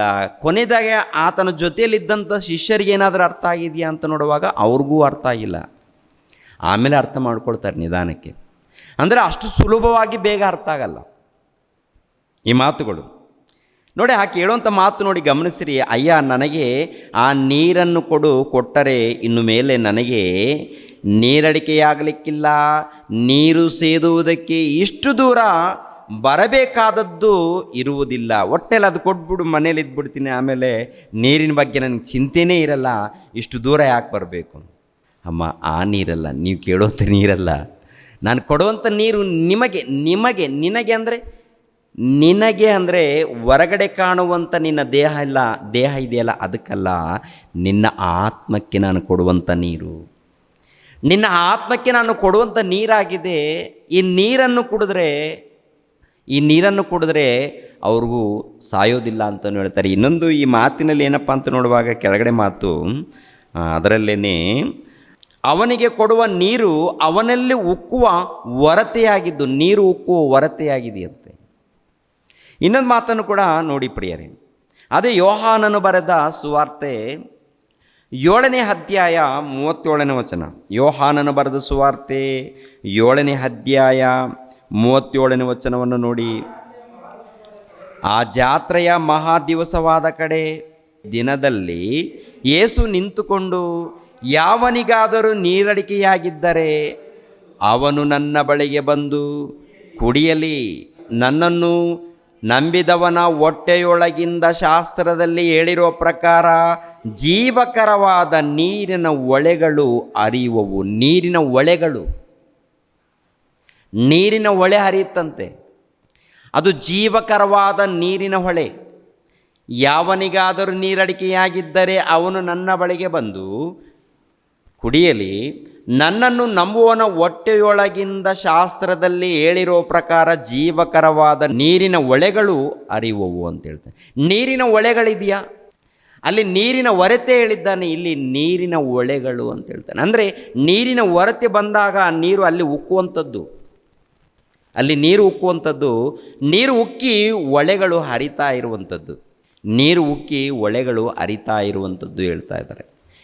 ಇದು ಆತ್ಮಿಕವಾದದ್ದು, ಇದು ಶಾಶ್ವತವಾದದ್ದು, ಇದು ಶ್ರೇಷ್ಠವಾದದ್ದು. ಇಂಥ ಆತ್ಮಿಕವಾದದ್ದು ನೀರು ನಾನು ಕೊಡ್ತೀನಿ ಎಂದಾಗ ಇದಕ್ಕೇನಾದರೂ ಪ್ರಿಯರ ದೇವರ ಮಕ್ಕಳೇ, ಈ ವಚನದಲ್ಲಿ ಇದ್ದಂಥ ಮಾತುಗಳನ್ನು ಏನಾದರೂ ನಾವು ಅರ್ಥ ಮಾಡಿಕೊಂಡಿದ್ದೀವಿ ಅಂತ ನೋಡುವಾಗ, ನೀವು ಏನು ಹೇಳಿದ್ರು ನಮಗೆ ಈ ದೇಹಕ್ಕೆ ಸಂಬಂಧಪಟ್ಟದ್ದು ಏನಾದರೂ ಆಶೀರ್ವಾದ ಇಂಥದ್ದು ಏನಾದರೂ ಹೇಳ್ತೀರಾ ಹೇಳಿ ಅಯ್ಯ, ಬೇಕಾದರೆ ಇನ್ನೊಂದು 10 ಜನನ ಕರ್ಕೊಂಡು ಬರ್ತೀವಿ ನಾವು. ಯಾಕಂದರೆ ಈ ಸಮಸ್ಯೆಗಳೇ ಜಾಸ್ತಿ ಇದೆ. ನಿದ್ದೆ ಸರಿ ಬರಲ್ಲ, ಮಲಗುವಾಗ ಅನೇಕ ಕನಸುಗಳು ಬೀಳುತ್ತೆ, ಆ ಕನಸುಗಳಲ್ಲಿ ಪಿಕ್ಕಿ ಒದ್ದಾಡ್ತಾ ಇದ್ದೀವಿ, ಸಮಾಧಾನ ಇಲ್ಲ, ಸಮಸ್ಯೆಗಳಿದೆ, ಕುಟುಂಬದಲ್ಲಿ ಸಮಸ್ಯೆ, ಆರ್ಥಿಕವಾದಂಥ ಸಮಸ್ಯೆ. ಇಂಥ ಸಮಸ್ಯೆಗಳಲ್ಲಿ ನೀವು ಆತ್ಮಿಕವಾದದ್ದು ಏನು ಹೇಳ್ತೀರ? ನಮಗೇನು ಅರ್ಥ ಆಗಲ್ಲಯ್ಯ, ನಮಗೇನು ಅರ್ಥ ಆಗ್ತಾ ಇಲ್ಲಯ್ಯ. ಅಲ್ಲಿರುವಂಥ ಪ್ರಜೆಗಳು, ನಮ್ಮ ಕ್ರೈಸ್ತ ಪ್ರಜೆಗಳು ಮತ್ತು ನಾವೆಲ್ಲರೂ ಯಾವ ಆಲೋಚನೆಯಲ್ಲಿದ್ದೀವಿ? ನಮ್ಮ ಆಲೋಚನೆಗಳೇನಿದೆ? ಒಂದು ಸರಿ ನಿಮ್ಮನ್ನು ನೀವು ಪರಿಶೋಧನೆ ಮಾಡಿಕೊಳ್ಳಿ. ಪ್ರಿಯರಾದ ದೇವ್ರ ಮಕ್ಕಳಿರ, ಈ ಕಷ್ಟಗಳು ಈ ಲೋಕದಲ್ಲಿ ಇದೆಯಲ್ಲ, ಈ ಕಷ್ಟಗಳು, ಈ ತೊಂದರೆಗಳು, ಇವೆಲ್ಲವೂ ಕೂಡ ಸಾಯೋ ತನಕ ಬರ್ತಾ ಇರುತ್ತೆ, ಹೋಗ್ತಾ ಇರುತ್ತೆ. ಅದು ಗಮನದಲ್ಲಿ ಇರಬಾರ್ದು. ನಿಮ್ಮ ಗಮನ, ನಿಮ್ಮ ಧ್ಯಾನ ಅದಲ್ಲ. ಇದು ನೀವು ಕಷ್ಟಪಡಬೇಕು, ದುಡಿಬೇಕು, ಹೊಟ್ಟೆ ತುಂಬ ಊಟ ಮಾಡ್ಕೋಬೇಕು, ಆರೋಗ್ಯವನ್ನು ಕಾಪಾಡ್ಕೊಳ್ಬೇಕು, ನಾವು ದೇವ್ರಿಗೋಸ್ಕರ ಏನು ಮಾಡಬೇಕು ಅಂತಂದು ಆಲೋಚನೆ ಮಾಡಿ. ಇದು ಶರೀರ ಹೆಂಗಪ್ಪ ಅಂದರೆ ಇದು ಸುಖಕ್ಕೆ ಮಾತ್ರ ಇಷ್ಟಪಡುತ್ತೆ ರೀ. ಈ ದೇಹ ಎಂಥದ್ದು ಗೊತ್ತಾ? ಸುಖ. ಸುಖ ಇದ್ರೇ ಇಷ್ಟಪಡುತ್ತೆ. ಸ್ವಲ್ಪ ಇದಕ್ಕೆ ಕಷ್ಟ ಅಂದರೆ ಆ ಕಷ್ಟ ಇದು ಒಪ್ಪಿಕೊಳ್ಳಲ್ಲ. ಒಪ್ಪಿಕೊಳ್ಳೋದು ಹೋದರೆ ಆತ್ಮ ಗತಿ ಏನಾಗುತ್ತೆ? ಆತ್ಮದ ಗತಿ ಏನಾಗುತ್ತೆ? ಆತ್ಮ ಅಂದ್ರೇ ನೀವು ಪ್ರಿಯರ ದೇವರ ಮಕ್ಕಳಿಗೆ ನಿಮಗೆ ಬೇಕಾದಂಥ ಆಹಾರ, ನಿಮಗೆ ಬೇಕಾದಂಥ ನೀರು ದೇವರ ವಾಕ್ಯಗಳು. ಈ ಭೂಲೋಕದಲ್ಲಿ ನಮಗೆ ಎಲ್ಲ ಕೊಟ್ಟಿದ್ದಾರೆ. ಭೂಲೋಕದಲ್ಲಿ ಏನೇನು ಬೇಕೋ ಎಲ್ಲ ಕೊಟ್ಟಿದ್ದಾರೆ. ನಾವು ಸ್ವಲ್ಪ ಕಷ್ಟಪಟ್ಟು ದುಡಿದ್ರೆ ಅದೆಲ್ಲ ಸಿಗುತ್ತೆ ನಮಗೆ. ನಾವೇನಪ್ಪ ಅಂದರೆ ಬೆವರು ಸುರಿಸಿ ಕಷ್ಟಪಟ್ಟಾಗ ಖಂಡಿತವಾಗಿ ಅದು ಏನು ಬೇಕೋ ನಮಗೆ ಸಿಕ್ಕೇ ಸಿಗುತ್ತೆ. ಸಿಗಲಾರದ್ದು ಯಾರ ಹತ್ರ ಇದೆ ಅಂತ ನೋಡುವಾಗ ದೇವರ ಬಳಿಯಲ್ಲಿದೆ. ಈ ಲೋಕದಲ್ಲಿ ಎಲ್ಲ ಇದೆ, ಎಲ್ಲ ನೀನು ಸಂಪಾದನೆ ಮಾಡ್ಕೋಬೋದು, ತಿನ್ಬೋದು, ಸುಖ ಪಡ್ಬೋದು, ಇಲ್ಲ ಅಂತ ನಾನು ಹೇಳ್ತಾ ಇಲ್ಲ. ಆದರೆ ನಿತ್ಯ ಜೀವವನ್ನು ನೀನು ಪಡ್ಕೋಬೇಕಾದ್ರೆ, ದೇವರ ಬಳಿಗೆ ನೀನು ಸೇರಬೇಕಾದ್ರೆ, ಪ್ರಿಯರ ದೇವ್ರ ಮಕ್ಕಳಿಗೆ ಈ ಮಾತನ್ನು ಗಮನಿಸಬೇಕು. ಯಾವನಿಗಾದರೂ ನೀರಡಿಕೆಯಾಗಿದ್ದರೆ ಅವನು ನನ್ನ ಬಳಿಗೆ ಬಂದು ಕುಡಿಯಲಿ. ನನ್ನನ್ನು ನಂಬಿದವನ ಹೊಟ್ಟೆಯೊಳಗಿಂದ ಶಾಸ್ತ್ರದಲ್ಲಿ ಹೇಳಿರುವ ಪ್ರಕಾರ ಜೀವಕರವಾದ ನೀರಿನ ಹೊಳೆಗಳು ಹರಿಯುವವು. ನೀರಿನ ಹೊಳೆಗಳು, ನೀರಿನ ಹೊಳೆ. ಒಂದು ಸಾರಿ ಹೊಳೆ ನೋಡಿದ್ರೆ ಅದು ಯಾವ ರೀತಿ ಹರಿಯುತ್ತೋ, ನಿಮ್ಮ ಹೊಟ್ಟೆಯೊಳಗಿಂದ ನೀರಿನ ಹೊಳೆಗಳು ಹರಿತಾ ಅಂತೆ. ಯಾವಾಗಾದ್ರೂ ಅರ್ತಿದೆಯಾ? ಯಾವಾಗಾದರೂ ಹೋಗಿದೆಯಾ? ಈ ಬೆಂಗಳೂರು ಪಟ್ಟಣದಲ್ಲಿ ಅಲ್ಲೆಲ್ಲಿ ಕೊಳಕು ಮೋರಿ ನೀರು ಹರಿತಾ ಇರುತ್ತೆ. ಕೊಳಕು ಮೋರಿ ನೀರು ಹರಿತಾ ಇದೆ. ಅದರಲ್ಲಿ ಬರುವಂಥದ್ದೇನೆ, ಅಲ್ಲಿ ಕೊಳಕು ಮೋರಿ ಹತ್ರ ಯಾರಾದ್ರೂ ನಿಂತ್ಕೊಳ್ತಾರೆ ನೀರು ಹರಿಯುವಾಗ? ಮೂಗು ಮುಚ್ಕೊಳ್ತಾರೆ, ನಿಂತ್ಕೊಳ್ತಾರೆ. ಎಷ್ಟು ಸುವಾಸ ಚೆನ್ನಾಗಿದೆ ಅಂತ. ಆ ನೀರು ಕುಡಿಬೇಕಾದ್ರೆ ಯಾರಾದ್ರೂ ಇಷ್ಟಪಡ್ತಾರ? ಆ ನೀರು ಕುಡಿಯೋವೆಲ್ಲ ಎಲ್ಲ ಹಂದಿಗಳು ಇಲ್ಲ ಪ್ರಾಣಿಗಳು ಏನೋ ಹೋಗ್ತವೆ, ತಿಂತವೆ ಇರ್ತವೆ. ಮನುಷ್ಯರು ಯಾರಾದ್ರೂ ನಿಂತ್ಕೊಳ್ತಾರ? ಇಲ್ಲ. ಯಾಕೆ? ದುರ್ವಾಸನೆ. ಯೇಸುಪ್ರಭು ಹೇಳಿದ್ದೇನಪ್ಪ ಅಂತ ನೋಡುವಾಗ, ನೀರಿನ ಹೊಳೆಗಳು ನಿಮ್ಮಲ್ಲಿ, ನಿಮ್ಮ ಹೊಟ್ಟೆಯಲ್ಲಿ ಅಂದರೆ ನಿಮ್ಮಲ್ಲಿ ಇರುತ್ತೆ. ಆ ಹೊಳೆ ಹರಿಯುವಾಗ ಇನ್ನೊಬ್ಬರಿಗೆ ಜೀವ ಕೊಡುವಂಥದ್ದು, ಮತ್ತೊಬ್ಬರಿಗೆ ಒಳ್ಳೆ ನೀರು ಅಂದರೆ ಆತ್ಮ, ಅಂದರೆ ನಮ್ಮ ಮೂಲಕ ಪ್ರಿಯರ ದೇವ್ರ ಮಕ್ಕಳಿರ ನೀರು ಅಂದರೆ ಉತ್ತಮವಾದಂಥ, ಶ್ರೇಷ್ಠವಾದಂಥ, ಆರೋಗ್ಯಕರವಾದಂಥ ಮಾತುಗಳು ಬರ್ತಾ ಇರುತ್ತೆ ರೀ. ಆರೋಗ್ಯಕರವಾದಂಥ ಮಾತುಗಳು, ಶ್ರೇಷ್ಠವಾದ ಮಾತುಗಳು. ಕೊಳಕು ಮೋರಿಯಲ್ಲಿ ಅಂದರೆ ಅವನೇನು ಮಾತಾಡ್ತಾನೋ ಗೊತ್ತಿಲ್ಲ. ಇವಾಗ ಕೊಳಕು ಮೋರಿಯಲ್ಲಿ ಇವಾಗ ಯೆಹೋವ ಸಾಕ್ಷಿಗಳಂತೇಳಿ ಅವು ಎಲ್ಲಿ ಕಲ್ತಿದ್ದಾರೆ? ಏನು ಬೈಬಲ್ ಟೋಟಲ್ ವಿರುದ್ಧವಾಗಿರುತ್ತೆ. ವಿರುದ್ಧನೇ ಅಂದರೆ ಬೈಬಲ್ ವಚನ ತೋರಿಸ್ತಾರೆ, ಯಾವ ಸಂದರ್ಭ ಉದ್ದೇಶವೇನು ಗಮನಿಸಲ್ಲ. ಅವ್ರು ಏನು ಅಂದುಕೊಂಡಿದೆ ಹೇಳ್ಬಿಡ್ಬೇಕಷ್ಟೇ. ದೇವರು ಒಪ್ಪಿಕೊಳ್ತಾರಾ, ಇಷ್ಟಪಡಲ್ವಾ? ಒಂದು ಇಲ್ಲ. ಅದೇ ಪ್ರಕಾರ ಇನ್ನೊಬ್ಬರು ಕೂಗಾಡ್ತಾರೆ, ಅನ್ಯ ಭಾಷೆಗಳನ್ನು ಕಲ್ತ್ರೇ ನಿಮಗೆ ಪರಲೋಕ ಅಂತಾನೆ. ಅವನು ಎಲ್ಲಿ ಕಲ್ತಿದ್ದಾನೋ ಗೊತ್ತಿಲ್ಲ. ಅವನು ಎಲ್ಲಿ ಅಂದರೆ ಇದು ಕೊಳಕು ಮೋರಿಯಲ್ಲಿ ನಡೆಯುವಂಥ ನೀರದು. ದೇವರ ಮೂಲಕ ಹೊರಡುವಂಥ ಹೊಳೆಗಳಿದೆಯಲ್ಲ, ಇದು ಅದ್ಭುತವಾದಂಥ ನೀರು, ಇದು ಆರೋಗ್ಯಕರವಾದಂಥ ನೀರು. ಈ ನೀರನ್ನು ಕುಡಿದ್ರೆ ಏನಾಗ್ತಾರೆ? ನಿತ್ಯ ಜೀವವನ್ನು ಪಡೀತಾರೆ ಅಂತ. ಅದು ಯೇಸು ಕ್ರಿಸ್ತರ ಮೂಲಕ ಬರುವಂಥ ನೀರು. ಆ ನೀರನ್ನು ನಾವು ಕುಡಿತಾ ಇದ್ದೀವ ಅಥವಾ ಕೊಳಕು ನೀರನ್ನು ಕುಳಿತು ಮಾಯದಲ್ಲಿದ್ದೀವ ಅಂತ ಗೊತ್ತಾಗಬೇಕು. ಟೋಟಲ್ ಪ್ರಪಂಚದಲ್ಲಿದ್ದಂಥ ಅನೇಕರು ಎಲ್ಲಿದ್ದಾರೆ, ಯಾವ ಮತ್ತಿನಲ್ಲಿದ್ದಾರೆ ಅಂತ ನೋಡುವಾಗ ಏನ್ರಿ, ಮನೋನೇತ್ರಗಳು ಮಂಕಾಗಿದೆ. ಮನೋನೇತ್ರಗಳು ಮಂಕಾದ ಮೇಲೆ ಯಾವ ನೀರೋ ಗೊತ್ತಿಲ್ಲ, ಇದೇ ಶ್ರೇಷ್ಠ ನೀರು ಅಂದ್ಕೊಂಡು ಮೋರಿ ನೀರು ಕುಡಿತಾ ಇದ್ದಾರೆ. ಶ್ರೇಷ್ಠವಾದ ಆರೋಗ್ಯಕರವಾದಂಥ ನೀರು ಕುಡಿತಾ ಇಲ್ಲ. ಈ ಶ್ರೇಷ್ಠವಾದದ್ದು, ಆರೋಗ್ಯಕರವಾದದ್ದು ಪ್ರಭು ಕೊಟ್ಟಿರುವಂಥದ್ದು. ಒಂದು ಸಾರಿ ಗಮನಿಸಿರಿ ಪ್ರಿಯರ ದೇವರು ಮಕ್ಕಳಿರ. ಮತ್ತೊಂದು ಮಾತನ್ನು ನೋಡಿ, ಅದೇ 6ನೇ ಅಧ್ಯಾಯ 35ನೇ ವಚನ, ಯೋಹಾನನ ಬರೆದ ಸುವಾರ್ತೆ 6ನೇ ಅಧ್ಯಾಯ 35ನೇ ವಚನವನ್ನು ನೋಡಿ ಪ್ರಿಯರೇ. ಜೀವ ಕೊಡುವ ರೊಟ್ಟಿ ನಾನೇ, ನನ್ನ ಬಳಿಗೆ ಬರುವವನಿಗೆ ಎಂದಿಗೂ ಹಸಿವೆಯಾಗುವುದಿಲ್ಲ, ನನ್ನನ್ನು ನಂಬುವವನಿಗೆ ಎಂದಿಗೂ ನೀರಡಿಕೆಯಾಗುವುದಿಲ್ಲ. ಹಸಿವಾಗುವುದಿಲ್ಲಂತೆ, ನೀರಡಿಕೆಯಾಗುವುದಿಲ್ಲವಂತೆ. ಅಂದರೆ ಪ್ರಿಯರ ದೇವರ ಮಕ್ಕಳಿಗೆ ಯೇಸು ಪ್ರಭು ಹೇಳಿರುವಂಥ ವಿಷಯಗಳು ಟೋಟಲ್ ಏನಪ್ಪ ಅಂದರೆ ಆತ್ಮಕ್ಕೆ ಸಂಬಂಧಪಟ್ಟದ್ದು. ಆತನ ಬಳಿಗೆ ಬಂದಾಗ, ಆತನ ಮಾತನ್ನು ಕೇಳುವಾಗ ಆತ್ಮಕ್ಕೆ ಸಂಪೂರ್ಣ ತೃಪ್ತಿ ಇರುತ್ತೆ. ಆತ್ಮ ಸಂಪೂರ್ಣವಾಗಿ ತೃಪ್ತಿ ಇರುತ್ತಂತ ಅರ್ಥ. ದೇವರ ಬಳಿಗೆ ಬಂದಾಗ, ದೇವರ ಧ್ಯಾನದಲ್ಲಿ ಇದ್ದಾಗ, ದೇವರ ವಾಕ್ಯದಲ್ಲಿದ್ದಾಗ ಏನಾಗುತ್ತೆ? ಆತ್ಮ ತೃಪ್ತಿಯಾಗಿರುತ್ತೆ, ಆತ್ಮ ಆರೋಗ್ಯವಾಗಿರುತ್ತೆ. ಆತ್ಮ ಆರೋಗ್ಯವಾಗಿ ಇಲ್ಲಿ ನೋಡುವಂಥ ನೀವು ಹೊರಗಡೆ ನೋಟ ಕಾಣ್ತಾ ಇದ್ದೀರಲ್ಲ, ಹೊರಗಡೆ ದೇಹ, ಈ ದೇಹ ನೀವಲ್ಲ. ಈ ಹೊರಗಡೆ ಕಾಣುವಂಥ ಆಕಾರ ನೀವಲ್ಲ. ನೀವು ಒಳಗಡೆ ಇದ್ದೀರಾ. ಒಳಗಡೆ ಇದ್ದಂಥ ನಿಮಗೆ ಆಹಾರ ಬೇಕು. ಆ ಆಹಾರನೇ ದೇವರು ಕೊಡುವಂಥ ವಾಕ್ಯಗಳಾಗಿದೆ. ಅದಕ್ಕೆ ನೀರು ದೇವರು ಕೊಡುವಂಥ ವಾಕ್ಯಗಳಾಗಿದೆ ಪ್ರಿಯರಾದ ದೇವ್ರ ಮಕ್ಕಳಿಗೆ. ಈ ವಾಕ್ಯಗಳನ್ನು ಏನು ಮಾಡಬೇಕಂತೆ? ಜೀವ ಕೊಡುವ ರೊಟ್ಟಿ ನಾನೇ, ನನ್ನ ಬಳಿಗೆ ಬರುವವನಿಗೆ ಎಂದಿಗೂ ಹಸಿವಾಗುವುದಿಲ್ಲ, ನನ್ನನ್ನು ನಂಬುವವನಿಗೆ ಎಂದಿಗೂ ನೀರಡಿಕೆಯಾಗುವುದಿಲ್ಲ.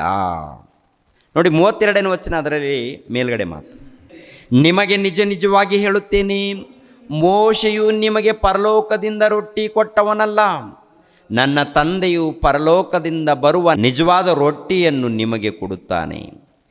ದೇವರು ಕೊಡುವ ರೊಟ್ಟಿ ಯಾವುದೆಂದರೆ ಪರಲೋಕದಿಂದ ಇಳಿದು ಬಂದು ಲೋಕಕ್ಕೆ ಜೀವವನ್ನು ಉಂಟು ಮಾಡುವಂಥದ್ದೇ.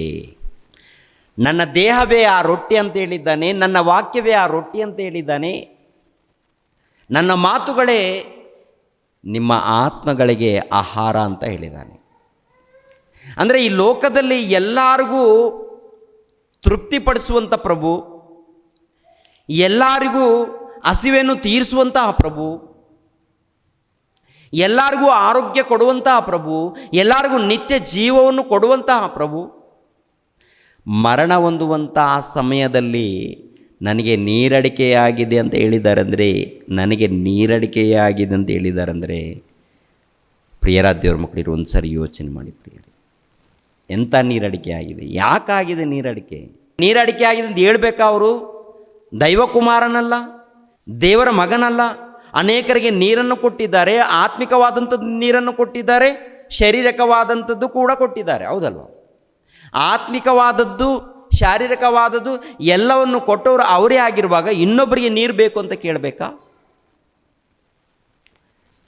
ಇನ್ನೊಬ್ಬರಿಗೆ ಆ ಪರಿಸ್ಥಿತಿಯನ್ನು ಒಂದು ಸಾರಿ ಆಲೋಚನೆ ಮಾಡುವಾಗ ಪ್ರಿಯರಾದ ದೇವರ ಮಕ್ಕಳಿಗೆ ಅವರು ದೈವಕುಮಾರನು, ಮಹಾಶಕ್ತನು, ದೇವರಿಗೆ ಸಮಾನನಾದಂಥ ಪ್ರಭು.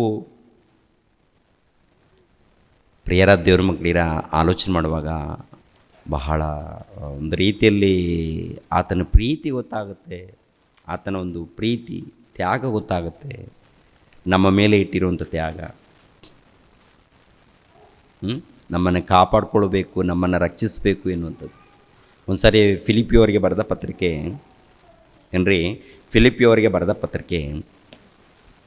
2ನೇ ಅಧ್ಯಾಯ 6ನೇ ವಚನ 7-8 ವಚನ ನೋಡಿ. ಆತನು ದೇವರ ಸ್ವರೂಪನಾಗಿದ್ದರೂ ದೇವರಿಗೆ ಸರಿ ಸಮಾನನಾಗಿರಬೇಕೆಂಬ ಅಮೂಲ್ಯ ಪದವಿಯನ್ನು ಬಿಡಲೊಲ್ಲೆನು ಎಂದೆಣಿಸದೆ ತನ್ನನ್ನು ಬರಿದು ಮಾಡಿಕೊಂಡು ದಾಸನ ರೂಪವನ್ನು ಧರಿಸಿಕೊಂಡು ಮನುಷ್ಯರಿಗೆ ಸದೃಶನಾದನು. ಹೀಗೆ ಆತನು ಆಕಾರದಲ್ಲಿ ಮನುಷ್ಯನಾಗಿ ಕಾಣಿಸಿಕೊಂಡಿದ್ದಾಗ ತನ್ನನ್ನು ತಗ್ಗಿಸಿಕೊಂಡು ಮರಣವನ್ನು, ಅಂದರೆ ಸಿಲುಬೆಯ ಮರಣವನ್ನಾದರೂ ಹೊಂದುವಷ್ಟು ವಿಧಿಯನಾದನು. ಅಂದರೆ ಈ ಮಾತಿನಲ್ಲಿ ಏನು ಅರ್ಥ ಆಗುತ್ತೆ ಗೊತ್ತಾ? ಅಲ್ಲಿ ಸಿಲುಬೆ ಮರಣವನ್ನು ಹೊಂದುವಂಥ ಆ ಸಮಯದಲ್ಲಿ ಆಗಿರ್ಬೋದು, ತನ್ನ ಜೀವಿತದಲ್ಲಿ ಆಗಿರ್ಬೋದು, ತನ್ನ ಜೀವಿತದಲ್ಲೇ ಆಗಿರ್ಬೋದು, ಶಿಲುಬೆ ಮರಣ ಹೊಂದುವಂತಹ ಸಮಯ ಆಗಿರ್ಬೋದು. ಏನ್ರಿ, ದೇವರ ಶಕ್ತಿ ಇದೆಯಲ್ಲ, ಆತ್ಮಕ್ಕೆ ಬೇಕಂತ ಆ ದೇವರ ಶಕ್ತಿ, ದೈವಶಕ್ತಿ ಇದೆಯಲ್ಲ, ಅದನ್ನು ಬಳಸ್ಕೊಂಡಿಲ್ಲ ಅವರು. ಅಂದರೆ ಇವಾಗ ಪ್ರಾರ್ಥನೆ ಮಾಡಿದಾಗ 5,000 ಮಂದಿ ಪುರುಷರಿಗೆ ಊಟ ಕೊಟ್ಟರು ಅಂತ ಇರುತ್ತೆ, ಅದಲ್ವ? 5,000 ಮಂದಿಗೆ ಪುರುಷರಿಗೂ ಎಲ್ಲರಿಗೂ, ಪುರುಷರಿಗೆ 5,000 ಮತ್ತು ಇನ್ನು ಹುಡುಗರು ಮತ್ತು ಮಹಿಳೆಯರು ಲೆಕ್ಕ ಹಾಕಿದ್ರೆ ಸುಮಾರು 1,000 ಗಟ್ಟಲೆ ಜನ ಆಗುತ್ತೆ. ಅವರೆಲ್ಲರಿಗೂ ಪ್ರಾರ್ಥನೆ ಮೂಲಕ, ಪ್ರಾರ್ಥನೆ ಅಂದರೆ ಮಹಾಶಕ್ತಿ ಮೂಲಕ ಊಟ ಕೊಟ್ಟಿದ್ದಾರೆ. ಅದೊಲ್ಪ ದೊಡ್ಡ ಅದ್ಭುತ. ಅಂಥದ್ದೇನಾದರೂ ಅಲ್ಲಿ ಬಳಸ್ಕೊಂಡಿದ್ದಾರಾ? ದೇವರಿಗೆ ಪ್ರಾರ್ಥನೆ ಮಾಡಿದರೆ ನೀರು ಸಿಗುತ್ತಾ? ದೇವರಿಗೆ ಪ್ರಾರ್ಥನೆ ಮಾಡಿದರೆ ಶಿಲ್ಬೆಯಿಂದ ತಪ್ಪಿಸ್ಕೊಳ್ಳೋಕ್ಕಾಗತ್ತಾ? ಎಲ್ಲ ಆಗುತ್ತೆ. ದೊಡ್ಡ ಕೆಲಸನೇ ಅಲ್ಲ ಅಲ್ಲಿ. ಶಿಲುಬೆಯಿಂದ ತಪ್ಪಿಸ್ಕೊಳ್ಬೋದು. ಯಾರ್ಯಾರು ಹಿಡಿಯೋದಕ್ಕೆ ಬಂದಿದ್ದಾರೋ ಅವರೆಲ್ಲರನ್ನ ಅಲ್ಲೇ ಊತಾಕ್ಬೋದು. ದೊಡ್ಡ ಕೆಲಸನ, ದೇವರಿಗೆ ದೊಡ್ಡ ಕೆಲಸನ. ಇವಾಗ ಅರೆಸ್ಟ್ ಮಾಡೋದಕ್ಕೆ ಬಂದಿದ್ದಾರ? ಅರೆಸ್ಟ್ ಮಾಡೋದಕ್ಕೆ ಬಂದಿರುವಂಥ ಅವರನ್ನು ಅಲ್ಲೇ ಏನು ಭೂಮಿ 2 ಭಾಗ ಮಾಡಿ ಅಲ್ಲೇ ಊತಾಕ್ಬೋದಾ? ಯಾಕೆಂದರೆ ಹಳೆ ಒಡಂಬಡಿಕೆಯಲ್ಲಿ ಮೋಶೆ ಕಾಲದಲ್ಲಿ ದೇವರು ಮಾಡಿದ್ದಾರೆ ಇಲ್ವಾ? ಮೋಶೆ ವಿಷಯದಲ್ಲಿ ತಪ್ಪಾಗಿ ಮಾತಾಡಿರುವುದರಿಂದನೇ ಭೂಮಿಗೆ ಅಪ್ಪಣೆ ಕೊಟ್ಟಾಗ ನಿಂತ ಸ್ಥಳದಲ್ಲೇ ಅವ್ರನ್ನ ನುಂಗಿಬಿಟ್ಟಿದೆ ಭೂಮಿ. ನಿಂತ ಸ್ಥಳದಲ್ಲೇ ಇಸ್ರಾಯೇಲರಿಗೆ ವಿರುದ್ಧವಾಗಿ ನಡ್ಕೊಂಡಿರುವಾಗ ಫರೋಹನಾಗಿರ್ಬೋದು, ಇಲ್ಲಾಂದರೆ ಐಗುಪ್ತ ದೇಶದಲ್ಲಿ ಇದ್ದಂಥ ಆ ಪ್ರಜೆಗಳಾಗಿರ್ಬೋದು, ಭಯಂಕರವಾದಂಥ ಉಪದ್ರವಗಳನ್ನು ಅನುಭವಿಸಿದಾರಲ್ವ. ಅಂದರೆ ಮಹಾಶಕ್ತನಲ್ವ. ಮಹಾಶಕ್ತನಾಗಿರುವಾಗ ಏನ್ರಿ, ಇಲ್ಲಿ ಒಂದು ಮಾತು ಹೇಳಿದ್ರೆ ಮಾಡ್ಬೋದಾ, ಮಾಡೋಕ್ಕಾಗಲ್ವ ಹೇಳಿ? ತುಂಬ ಜನ ಅಂತಾರೆ, ಏಸು ಅಂತ ಹೇಳ್ತೀರಾ, ಆ ಶಿಲುಬೆ ಮೇಲೆ ತನ್ನನ್ನು ತಾನು ಕಾಪಾಡ್ಕೊಳ್ಳೋಕ್ಕಾಗದೇ ಇದ್ದಂಥ ಆತರು ದೇವರಾಗ್ತಾನ ಅಂಥೇಳಿ ಅಪಹಾಸ್ಯದಿಂದ ಮಾತನಾಡಿ ತುಂಬ ಜನರನ್ನ ಏನ್ರಿ ದಾರಿ ತಪ್ಪಿಸೋರು ತುಂಬ ಜನ ಇದ್ದಾರೆ, ಹೌದಲ್ವ? ಯಾರಿವರು? ಇವರೆಲ್ಲ ಯಾರಂತ ನೋಡುವಾಗ ಮತ ಹುಚ್ಚು ಇದ್ದವರು. ಅಂದರೆ ಬೈಬಲ್ ಜ್ಞಾನ ಅರ್ಥ ಮಾಡಿಕೊಳ್ಳದವರು, ದೇವರ ಬಗ್ಗೆ ತಿಳಿಯದವರು, ಹುಚ್ಚು, ಲೋಕದ ಹುಚ್ಚು. ಇವನೇನು ಮಾಡಿಲ್ಲ, ತಲೆಯಲ್ಲಿದ್ದಂಥ ಒಂದೇ ಒಂದು ಕೂದಲವನ್ನು ಕೂಡ ತಯಾರು ಮಾಡಿಕೊಳ್ಳದ ಇವನು, ಏನು ಮಾಡಿಕೊಳ್ಳದ ಇವನು ದೇವರ ವಿಷಯದಲ್ಲಿ ಅಪಹಾಸ್ಯದಿಂದ ಮಾತನಾಡ್ತಾನೆ. ಪ್ರಭು ಅಂದುಕೊಂಡ್ರೆ ದೊಡ್ಡ ಕೆಲಸನ? ಏನಿಲ್ಲ, ದೊಡ್ಡ ಕೆಲಸನೇ ಅಲ್ಲ ಅದು. ಆದರೆ ಅದನ್ನು ಅನುಭವಿಸೋದಕ್ಕೆ ಬಂದಿದ್ದಾರೆ ಅವರು. ಅದನ್ನು ಅನುಭವಿಸೋದಕ್ಕೆ ಬಂದಿದ್ದಾರೆ ಪ್ರಿಯರಾದ ದೇವರ ಮಕ್ಕಳಿರ. ಶಿಲುಬೆಯ ಮರಣವನ್ನು ಅನುಭವಿಸೋದಕ್ಕೆ ಅವರು ಬಂದಿರುವಂಥದ್ದು. ಅದಕ್ಕೆ ಇಲ್ಲಿ ಫಿಲಿಪ್ಪಿಯವರಿಗೆ ಬರೆದ ಪತ್ರಿಕೆಯಲ್ಲಿ ನೋಡುವಾಗ, ತನ್ನನ್ನು ಬರೆದು ಮಾಡಿಕೊಂಡು ದಾಸನ ರೂಪವನ್ನು ಧರಿಸಿಕೊಂಡು ಮನುಷ್ಯರಿಗೆ ಸದೃಶ್ಯನಾದನು. ಹೇಗೆ ಆತನು ಆಕಾರದಲ್ಲಿ ಮನುಷ್ಯನಾಗಿ ಕಾಣಿಸಿಕೊಂಡಿದ್ದಾಗ ತನ್ನನ್ನು ತಗ್ಗಿಸಿಕೊಂಡು ಮರಣವನ್ನು, ಅಂದರೆ ಶಿಲುಬೆಯ ಮರಣವನ್ನಾದರೂ ಹೊಂದುವಷ್ಟು ವಿಧೇಯನಾದನು. ಅಂದರೆ ಶಿಲುಬೆ ಮರಣವನ್ನು ನಾನು ಹೊಂದೋದಕ್ಕೆ ರೆಡಿ ಅಂತೇಳಿ ವಿಧೇಯನಾಗಿದ್ದಾನೆ, ತಗ್ಗಿಸ್ಕೊಂಡಿದ್ದಾನೆ ಅಂದರೆ ನಾನು ಅನುಭವಿಸೋದಕ್ಕೆ ರೆಡಿ. ಆ ಸಮಯ ಬಂದಾಗ ನಾನು ಸಿದ್ಧನಾಗಿದ್ದೇನೆ. ಆ ಸಮಯ ಬಂದಾಗ ನಾನು ಸಿದ್ಧನಾಗಿದ್ದೇನೆ ಅಂತೇಳಿ ಮುಂಚಿತವಾಗಿ, ಜಗತ್ತುಂಟಾಗಲಾರ್ದು ಮುಂಚಿತವಾಗಿಯೇ ದೇವರ ಬಳಿಯಲ್ಲಿ ಯೇಸುಪ್ರಭು ಒಪ್ಪಿಕೊಂಡಿದ್ದಾರೆ. ಹಾಗಿರುವಾಗ ಆ ಸಂದರ್ಭ ಬಂದಾಗ ಅನುಭವಿಸ್ಬೇಕಾ ಬೇಡ ಅನ್ಬೇಕಾ? ಅನುಭವಿಸ್ಬೇಕಾದ್ರೆ ಅಲ್ಲಿ ಏನಾದರೂ ಪವಾಡಗಳನ್ನು ಮಾಡಬೇಕಾ, ಅದ್ಭುತಗಳನ್ನು ಮಾಡಬೇಕಾ? ಇವಾಗ ಇಳಿದು ಬರಬೇಕಾ? ನೀನು ದೇವರ ಮಗನಾಗಿದ್ರೆ ಇವಾಗ ಇಳಿದು ಬಾ, ನೋಡ್ತೀವಿ, ನೀನು ಕ್ರಿಸ್ತನಲ್ವಾ, ಇಳಿದು ಬಾ ಅಂತೇಳಿ ಮತ್ತೆ ಅಪಹಾಸ್ಯ ಮಾಡ್ತಾರೆ. ಇವರೇನು ಪಟ ಹಿಡಿದು ಹೊಡಿಬೇಕಾ? ಏನು ಮಾಡಬೇಕು ಇವರೆಲ್ಲ?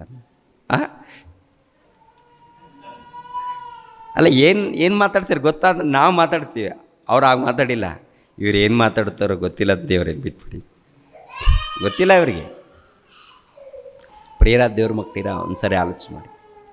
ಆತನ ಬಗ್ಗೆ ಜಗತ್ತುಂಟಾಗದ್ದು ಮುಂಚಿತವಾಗಿಯೇ ಬರೆಯಲ್ಪಟ್ಟಿದೆ. ಹಳೆ ಒಡಂಬಡಿಕೆಯಲ್ಲೂ ಕೂಡ ಬರೆಯಲ್ಪಟ್ಟಿದೆ. ಪ್ರವಾದಿಯಾಗಿರುವಂಥ ಯೆಶಾಯನು ಅದ್ಭುತವಾಗಿ ಬರೀತಾನೆ. ಆತನೊಬ್ಬ ಸಾಮಾನ್ಯನಾಗೇ ಇರಬೇಕು, ಆತನು ಸಾಮಾನ್ಯವಾಗಿ ಇರಬೇಕು. ಒಂದು ವೇಳೆ ಅದ್ಭುತಗಳು ನಡೆದರೆ ಇನ್ನೊಬ್ಬರನ್ನ ರಕ್ಷಿಸೋದಕ್ಕೆ ಅದ್ಭುತ ನಡೀಬೇಕು. ಒಂದು ವೇಳೆ ಅದ್ಭುತಗಳನ್ನು ಮಾಡಬೇಕಾ? ಯಾರಿಗೋಸ್ಕರ? ತನಗೋಸ್ಕರ ಅಲ್ಲ, ಇನ್ನೊಬ್ಬರನ್ನ ಕಾಪಾಡೋದಕ್ಕೆ, ಹೌದಲ್ವ? ತನಗೋಸ್ಕರ ಎಲ್ಲಾದರೂ ಅದ್ಭುತಗಳನ್ನು ಮಾಡಿಕೊಂಡಿದ್ದಾನ? ತನಗೋಸ್ಕರ ಏನಾದರೂ ಒಳ್ಳೆ ಮನೆ ಇರಬೇಕು. ಇವಾಗ ಪ್ರಾರ್ಥನೆ ಮಾಡಿದ ತಕ್ಷಣ ದೊಡ್ಡದು ಮನೆ ಬರಬೇಕು, ಪ್ರಾರ್ಥನೆ ಮಾಡಿದ ತಕ್ಷಣ ತಟ್ಟೆಯಲ್ಲಿ ಊಟ ಬರಬೇಕು, ಪ್ರಾರ್ಥನೆ ಮಾಡಿದ ತಕ್ಷಣ ಏನೋ ಆಗ್ಬೇಕಂತ ಅಂಥದ್ದೇನಾದರೂ ಬಳಸ್ಕೊಂಡಿದ್ದಾನೆ? ಅದೇನು ದೊಡ್ಡ ಕೆಲಸ ಅಲ್ಲ. ಟೋಟಲ್ ಜಗತ್ತನ್ನೇ ಆತನ ಮಾತಿನ ಮೂಲಕ ಉಂಟಾಗಿರುವಾಗ ಪ್ರಭುಗೆ ದೊಡ್ಡ ಕೆಲಸನ ಏನು ದೊಡ್ಡ ಕೆಲಸ ಅಲ್ಲ. ಆದರೆ ಅದಲ್ಲ, ಆತನ ಅನುಭವಿಸ್ಬೇಕು. ಅನುಭವಿಸೋದಕ್ಕೆ ಆತನು ಬಂದಿದ್ದಾನೆ ಎಂದು ಈ ಮಾತಿನಲ್ಲಿ ಅರ್ಥ ಗೊತ್ತಾಗುತ್ತೆ. ಇನ್ನೊಂದು ಮಾತನ್ನು ನೋಡೋಣ. ಯೆಶಾಯ ಗ್ರಂಥಕ್ಕೆ ಬನ್ನಿ ಪ್ರಿಯರಾದ ದೇವರ ಮಕ್ಕಳಿರ. ಯೆಶಾಯ ಗ್ರಂಥ 53ನೇ ಅಧ್ಯಾಯ. ಯೆಶಾಯ ಗ್ರಂಥ 53ನೇ ಅಧ್ಯಾಯ 2ನೇ ವಚನ. ಒಣ ನೆಲದೊಳಗೆ ಬೇರಿನಿಂದ ಹೊರಡುವ ಅಂಕುರದಂತೆಯೂ ಬುಡದಿಂದ ಒಡೆಯುವ ಚಿಗುರಿನ ಹಾಗೂ ಆತನು ಯೆಹೋವನ ದೃಷ್ಟಿಯಲ್ಲಿ ಬೆಳೆಯುವುದನು. ಇಲ್ಲಿ ನೋಡಿ, ಅವನು ಅಂತಿರುತ್ತೆ. ಅವನು ಅನ್ನೋ ಕಡೆ ಆತನು ಅಂತ ಹಾಕಿರಿ. ಯಾಕೆಂದರೆ ತೆಲುಗಲ್ಲಿ ಕೂಡ ಆಯನ ಅಂತೇಳುತ್ತೆ. ಇಲ್ಲಿ ಅವನು ಎನ್ನುವಂಥ ಮಾತಿರುತ್ತಲ್ಲ, ಅಲ್ಲಿ ನೀವು ಓದುವಾಗ ಏನು ಮಾಡ್ತೀರಿ ಗೊತ್ತಾ? ಆತನು ಅಂತ ಓದಿ ಪ್ರಿಯ, ಸರಿನಾ?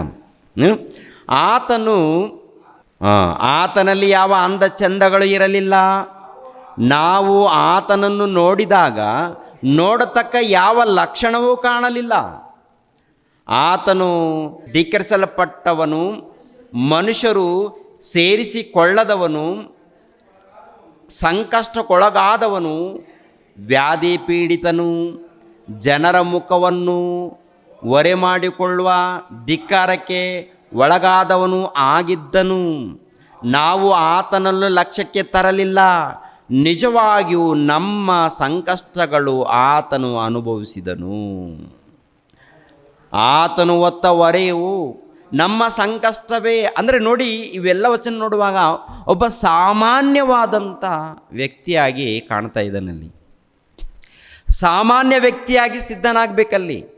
ಮಹಾಶಕ್ತನು, ದೈವಕುಮಾರನು, ಪರಿಶುದ್ಧನು ಯಾರಿಗೋಸ್ಕರ ಸಾಮಾನ್ಯನಾಗಬೇಕು? ಈ ಲೋಕದಲ್ಲಿದ್ದಂಥ ಎಲ್ಲರಿಗೋಸ್ಕರ, ನಿನಗೋಸ್ಕರ, ನನಗೋಸ್ಕರ ದೈವಕುಮಾರನು ಸಾಮಾನ್ಯನಾಗಿದೆ. ಯಾಕೆ? ನಿನ್ನ ಕಾಪಾಡಬೇಕು. ಯಾಕೆಂದರೆ ನಿನ್ನ ಆಲೋಚನೆಗಳೆಲ್ಲ ಹೇಗಿದೆ? ಎಲ್ಲ ಕೆಟ್ಟ ಆಲೋಚನೆ ತಾನೇ. ಮತ್ತು ಈ ಕೆಟ್ಟ ಆಲೋಚನೆಗಳನ್ನು ತೆಗೆದುಹಾಕಬೇಕಾದ್ರೆ ಆ ಪ್ರಭು ಅನುಭವಿಸ್ಬೇಕು. ಈ ದೇಹದಿಂದ ಸುಖ ಪಡಬೇಕು ಅಂತ ನಾವು ಆಲೋಚನೆ ಮಾಡ್ತೀವಿ. ಆ ಸುಖಗಳನ್ನು ಏನು ಮಾಡಬೇಕು? ದೂರ ಮಾಡಬೇಕು, ಸಾಯಿಸ್ಕೋಬೇಕು. ಸಾಯಿಸ್ಕೊಳ್ಳೋದೇ ಆಗಲಿಲ್ವಾ? ಸಾಯಿಸ್ಕೊಳ್ಳೋಕೆ ಆಗ್ತಾ ಇಲ್ವಾ? ಹಾಗಾದರೆ ಪ್ರಭು ನೋಡು, ಯೇಸು ಕ್ರಿಸ್ತರು ನೋಡು. ನಿಮ್ಮ ಸುಖ ಅಂದರೆ ನೀವು ಮಾಡಿರುವಂಥ ಅಪರಾಧದ ನಿಮಿತ್ತವಾಗಿ ಆತನು ಪೆಟ್ಟು ತಿಂದಿದ್ದಾನೆ.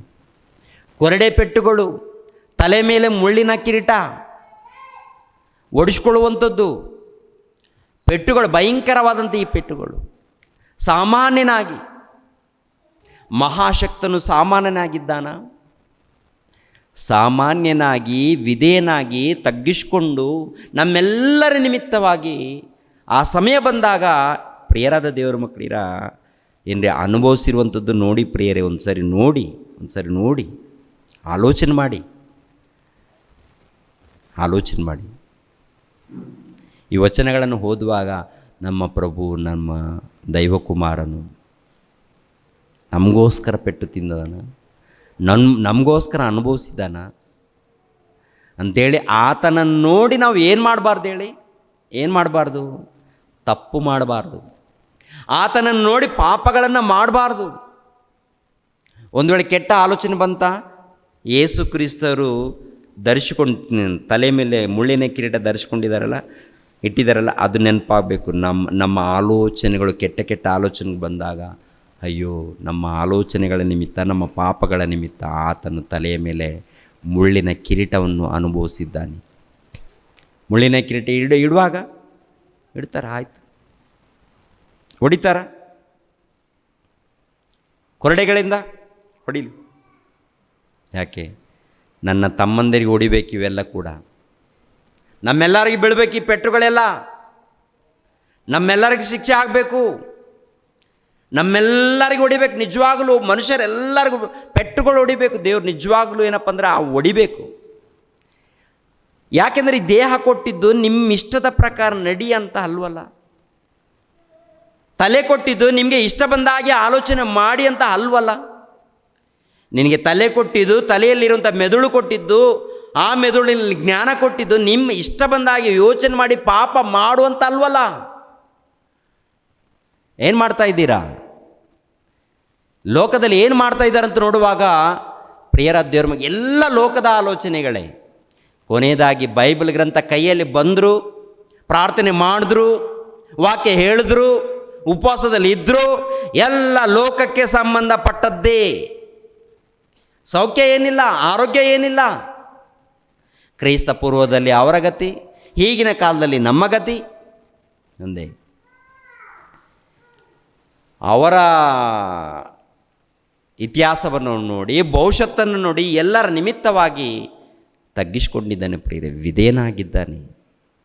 ಏನಪ್ಪ ಅಂತ ನೋಡುವಾಗ ನೀನು ಬದಲಾಗಬೇಕು, ನೀನು ಪರಿಶುದ್ಧನಾಗಬೇಕು, ನೀನು ದೋಷವಿಲ್ಲದನೂ ಆಗಬೇಕು, ನೀನು ಶ್ರೇಷ್ಠನಾಗಬೇಕು, ಈ ಸಮಾಜದಲ್ಲಿ ಉತ್ತಮನಾಗಬೇಕು. ಅದಕ್ಕೆ ಕ್ರಿಸ್ತನಲ್ಲಿರುವಂಥ ಮನಸ್ಸು ನೀವು ಕೂಡ ಧರಿಸಿಕೊಳ್ರಿ, ನೀವು ಕೂಡ ನಡೆದುಕೊಳ್ರಿ ಅಂತ ಹೇಳ್ತಾರೆ. ಕ್ರಿಸ್ತನಲ್ಲಿದ್ದಂಥ ಮನಸ್ಸು. ಕೆಲವರಂತ ನಮಗೆ ವಿದ್ಯೆ ಇಲ್ವಲ್ಲಯ್ಯ, ಓದಕ್ಕೆ ಬರಲ್ಲ. ಈ ವಿದ್ಯೆ ಇದ್ದರೆ ಏನು, ಇಲ್ಲದೆ ಇದ್ದರೆ ಏನು? ಭಕ್ತಿಯಿಂದ ನಡೆಯೋದು ದೊಡ್ಡ ಕಷ್ಟನಾ? ಭಕ್ತಿಯಿಂದ ನಡೆಯೋದಕ್ಕೆ, ಕ್ರಿಸ್ತನ ಹಾಗೆ ನಡೆಯೋದಕ್ಕೆ ಕಷ್ಟ ಆಗಿ ಕಾಣುತ್ತೆ ರೀ. ಮನಸ್ಸು ಮಾಡಿದ್ರೆ ಆಗುತ್ತೆ. ಅದು ಕ್ರಿಸ್ತನನ್ನು ಅಪ್ಪಿಕೊಂಡ್ರೇ ಆಗುತ್ತೆ, ದೇವರ ಬಳಿಯಲ್ಲಿ ಬಂದ್ರೇ ಆಗುತ್ತೆ. ಆ ರೀತಿ ನಾವು ಸಿದ್ಧರಾಗಬೇಕು. ನಮ್ಮನ್ನು ನೋಡಿದಾಗ ಈ ಮನೆಯಲ್ಲಿ ಇವರು ಬೆಳಕಾಗಿ ಕಾಣ್ತಾ ಇದ್ದಾರೆ, ಈ ಸಮಾಜದಲ್ಲಿ ಬೆಳಕಾಗಿ ಕಾಣ್ತಾ ಇದ್ದಾರೆ, ಈ ಸಮಾಜದಲ್ಲಿ ಕ್ರಿಸ್ತನಾಗಿ ಕಾಣ್ತಾ ಇದ್ದಾರೆ. ಇವರು ದೈವತ್ವದಲ್ಲಿ ಇದ್ದವರು, ದೇವರ ಮನುಷ್ಯ ಈತನು ಇಲ್ಲ ಕ್ರೈಸ್ತನೀತನಂತೇಳಿ ನಮ್ಮನ್ನು ನೋಡಿ ಅನ್ನಬೇಕು. ಅದೇ ಪ್ರಿಯರ ದೇವರ ಮಕ್ಕಳಿರ, ಈ ಪಾಠವನ್ನು ನಮ್ಮನ್ನು ಕಲಿಸೋದಕ್ಕೇ ಅವರು ವಿಧೇಯರಾಗಿದ್ದಾರೆ, ತಗ್ಗಿಸ್ಕೊಂಡಿದ್ದಾರೆ. ಕೊನೆಯದಾಗಿ ಪ್ರಿಯರೇ, ಶಿಲುಬೆ ಮರಣವನ್ನು ಹೊಂದಿದ್ದಾರೆ. ಆ ಶಿಲುಬೆ ಮರಣವನ್ನು ಹೊಂದುವಂಥ ಆ ಸಮಯದಲ್ಲಿ ನನಗೆ ನೀರಡಿಕೆ ಆಗಿದೆ ಅಂತ ಹೇಳಿದ್ದಾರೆ. ಅಂದರೆ ನಮ್ಮಂಥ ಒಂದು ಶರೀರವನ್ನೇ ಧರಿಸ್ಕೊಂಡಿದ್ದಾರೆ ಅವರು. ನಮ್ಮಂಥ ಶರೀರ ಅಲ್ವಾ, ನಮ್ಮಂಥ ಶರೀರವನ್ನು ಧರಿಸ್ಕೊಂಡಾಗ ಏನ್ರಿ, ಬೆಳಗ್ಗೆ 9 ಗಂಟೆಗೆ ಶಿಲುಬೆ ಹಾಕಿದ್ದಾರೆ, ಅದಕ್ಕಿಂತ ಮುಂಚಿತವಾಗಿ ಒರೆಸಿದ್ದಾರೆ, ಅದಕ್ಕಿಂತ ಮುಂಚಿತವಾಗಿ ಪೆಟ್ಟುಗಳು ಅನೇಕ ಹಿಂಸೆಗಳು ಆಗಿದೆ. ರಾತ್ರಿಯೆಲ್ಲ ಕೂಡ ಶಿಲುಬೆ ಒರೆಸಿದ್ದಾರೆ. ಗೊಲ್ಗೋತ ಎನ್ನುವಂಥ ಸ್ಥಳಕ್ಕೆ ಯಾವಾಗ 9 ಗಂಟೆ, ಬೆಳಿಗ್ಗೆ 9 ಗಂಟೆಗೆ ಶಿಲುಬೆ ಏರಿಸಿದಾಗ ಮಧ್ಯಾಹ್ನ 3 ಗಂಟೆವರೆಗೆ ಆ ಒಂದು ಪರಿಸ್ಥಿತಿ ಹೇಗಿರುತ್ತೆ? ನಮ್ಮಂಥ ದೇಹವನ್ನು ಧರಿಸ್ಕೊಂಡಾಗ. ಯಾಕೆಂದರೆ ಲೋಕಕ್ಕೆ ಆತ್ಮಿಕವಾದಂಥ ಜ್ಞಾನ ಕೊಟ್ಟಿದ್ದಾರೆ, ಆತ್ಮಿಕವಾದಂಥ ನೀರನ್ನು ಕೊಟ್ಟಿದ್ದಾರೆ, ಎಲ್ಲ ಕೊಟ್ಟಿದ್ದಾರೆ. ಆ ಸಂದರ್ಭದಲ್ಲಿ ಏನಪ್ಪ ಅಂತ ನೋಡುವಾಗ ನೀರೇ ಕೇಳಿದ್ದಾರೆ. ಅದು ಕೂಡ ಆ ವಿಷಯ ಹಳೆಯ ಒಡಂಬಡಿಕೆಯಲ್ಲಿ ಒಂದು ವಚನ ಅವ್ರಿಗೋಸ್ಕರ ಬರೆಯಲ್ಪಟ್ಟಿದೆ, ಅದು ಕೂಡ ನೆರವೇರಬೇಕು. ಮತ್ತೆ ಅದನ್ನು ಮರ್ತರೆ ಆಗಲ್ಲ. ಮತ್ತೆ ಅದನ್ನು ಮರ್ತು ಬಿಟ್ಟಿದ್ದಾರೆ ಅಂತ ತಿಳ್ಕೊಳ್ಳಿ, ಆ ಮಾತನ್ನು ಅವರು ನುಡಿದಿಲ್ಲ ಅಂತ ತಿಳ್ಕೊಳ್ಳಿ, ಸಂಪೂರ್ಣವಾಗಲ್ಲ. ಕ್ರಿಸ್ತನ ಜೀವಿತದಲ್ಲಿ ಸಂಪೂರ್ಣವಾಗಲ್ಲ, ಮರಿಬಾರ್ದು. ಯಾಕೆಂದರೆ ಎಲ್ಲವನ್ನು ಕೂಡ ಅವರು ನೆರವೇರಿಸಬೇಕು. ಕೀರ್ತನೆ ಗ್ರಂಥ 69ನೇ ಅಧ್ಯಾಯ 21ನೇ ವಚನ ನೋಡಿ. ಕೀರ್ತನೆ ಗ್ರಂಥ 69ನೇ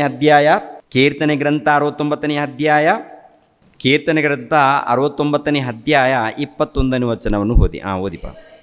ನನಗೆ ಉಣ್ಣುವುದಕ್ಕೆ ಕಹಿಯಾದ ವಸ್ತುವನ್ನು ಬಾಯಾರಿದಾಗ ಉಳಿದ್ರಾಕ್ಷರಸವನ್ನು ಕೊಟ್ಟರು. ಬಾಯಾರಿದಾಗ. ಹಳೆ ಒಡಂಬಡಿಕೆಯಲ್ಲಿ ಕ್ರಿಸ್ತನನ್ನು ಕುರಿತು ಒಂದು ಪ್ರವಾದನೆ ಇದೆ, ಇದು ನೆರವೇರಬೇಕು. ಇದನ್ನು ಕೂಡ ಹೇಳಬೇಕಾ? ಅವರು ಹುಟ್ಟುವಂಥ ಸಮಯದಲ್ಲಿ ಯಾವ ರೀತಿ ಹುಟ್ಟಬೇಕು, ಯಾರ ಗರ್ಭದಲ್ಲಿ ಹುಟ್ಟಬೇಕು ಅದು ಕೂಡ ದೇವರು ಬರೆದಿದ್ದಾರೆ. ಅವರು ಎಲ್ಲಿ ಹುಟ್ಟಬೇಕು ಅದನ್ನು ಕೂಡ ದೇವರು ಬರೆದಿದ್ದಾರೆ. ಅವರು ಎಲ್ಲಿ ಬೆಳಿಬೇಕು ಅದನ್ನು ಕೂಡ ದೇವರು ಅವ್ರ ವಿಷಯದಲ್ಲಿ ಬರೆದಿದ್ದಾರೆ. ಅವರು ಏನು ಮಾತನಾಡುವಂಥ ಮಾತುಗಳು ದೇವರು ಏನು ಬರೆದಿದ್ದಾರೋ ಅದನ್ನು ಸ್ಪಷ್ಟವಾಗಿ ಅವರು ಮಾತಾಡಿದ್ದಾರೆ, ಸುವಾರ್ತೆ ಮಾಡಿದ್ದಾರೆ, ಪ್ರಾಣತ್ಯಾಗ ಮಾಡಿದ್ದಾರೆ.